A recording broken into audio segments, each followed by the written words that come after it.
నమక్ హరాం అంటే నమ్మక ద్రోహి. ఈ పదానికి కరెక్ట్‌గా పనికొచ్చేది పాకిస్తాన్. ఉగ్రవాదుల్ని అదే తయారు చేస్తుంది. అదే పెంచి పోషిస్తది. అమెరికా ఎప్పుడన్నా అలాంటి వాళ్ళ వలన నష్టపోయి వాడిని లేపేయాలి అన్నప్పుడు అమెరికా దగ్గర డబ్బులు తీసుకొని వీడిని చంపేయడానికి అదే వాళ్ళకి అప్పజెప్తది. బిన్ లాడెన్‌ని అట్లాగే అప్పజెప్పింది. అట్లాగే ఎవరైతే ప్రముఖ తీవ్రవాదులు అట్లాగే అమెరికాకి ఒప్పందించి దానికి గాని నజరానాలు తీసుకుంటుంది. అట్లాగే ఇప్పుడు ఇరాన్ మీద జరుగుతున్నటువంటి ఇజ్రాయెల్ యుద్ధంలో ఇంటెలిజెన్స్ సమాచారం తమ దగ్గర ఉన్నటువంటి ఇరాన్‌కి సంబంధించినటువంటి కొంత సమాచారాన్ని పాకిస్తాన్ ఇంటెలిజెన్స్ అమెరికాకి అమ్ముకుంది. దానికి బదులుగా కొంత నజరానాలు పొందింది అన్నటువంటిది అక్కడ సైన్యం తాజాగా వినబడుతోంది. బట్ అటు చేస్తూనే ఇటు ఇరాన్‌కి సంఘీభావం.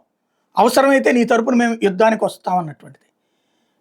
మింగా మెతుకు లేదు మీసాలకు సంపంగనని సాచి 2 కొడితే బెత్తరపోయి కాళ్ళు పట్టుకుంది మనల్ని.